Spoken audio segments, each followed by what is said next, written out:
लंडनमध्ये Victoria and Albert म्युझियममध्ये असणाऱ्या विविध प्रकारच्या वाघनखांपैकी एक वाघनख 3 वर्षांसाठी भाडेतत्त्वावर आणण्यासाठी महाराष्ट्र शासन आणि व्हिक्टोरिया अँड अल्बर्ट म्युझियम यांच्यात 3 ऑक्टोबर 2023 रोजी सामंजस्य करार करण्यात आलाय।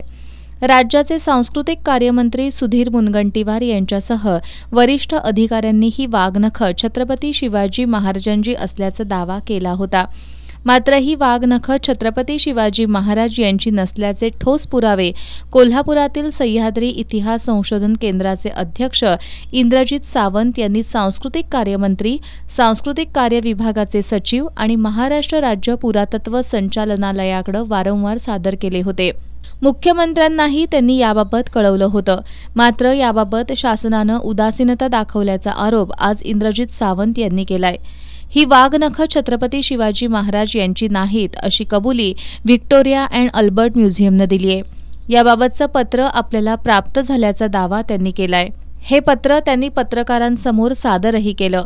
महाराष्ट्र सरकारनं 30 कोटी रुपये खर्च करून या वाघनखांबाबत करार केल्याचं त्यांनी सांगितलं।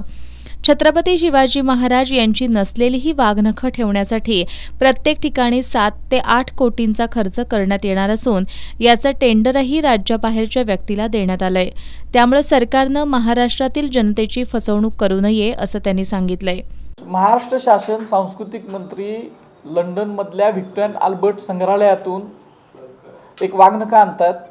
ती वाघनख शिवाजी महाराजांच्या आहेत असं ते वारंवार सांगायला लागलेले आहेत। पण आम्हाला स्वतःला पत्र आलं व्हिक्टोरिया अल्बर्ट म्युझियमचं आणि त्या पत्रामध्ये त्या संग्रहालयानं अगदी स्पष्टपणे सांगितलेलं आहे। खरं तर 2 पत्र आहेत, त्यातलं हे शेवटचं पत्र मी तुम्हाला दाखवतो की या पत्रामध्ये त्यांनी सांगितलं की ही वाघनख शिवाजी महाराजांची नाहीत आणि याविषयी या संग्रहालयाकडेच कोणतेही पुरावे नाही आहेत। एवढंच नाही तर ही वाघनख त्या संग्रहालयाकडे 1971ला गेलेली आहेत आणि ही गोष्ट त्यांनी ज्या वेळेला करार करला, हे मंत्री महोदय गेलेले होते त्यावेळेला त्यांना स्पष्टपणे सांगितलेले आहे की तसे अनसर्टनिटी आहे, त्याच्याविषयी पुरावे नाहीत। तरी पण वारंवार त्याच्यानंतर सुद्धा हे मंत्री अधिकारी महाराष्ट्राची फसवणूक करायला लागलेत, शिवप्रेमींची फसवणूक करायला लागलेत आणि त्याच्यासाठी म्हणून कोट्यावधी रुपये ही वाघनख कायमस्वरूपी आणणार नाही आहेत।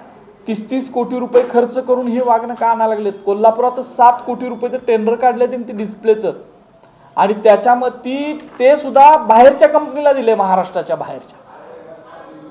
अशा पद्धतीनं महाराष्ट्राची शिवप्रेमींची घोर फसवणूक याच्या अगोदर कुठल्याही राजकीय नेत्याने केली नव्हती, सरकारनं केलेली नव्हती, ती आज चालले आणि ही थांबली पाहिजे असं माझं म्हणणं आहे।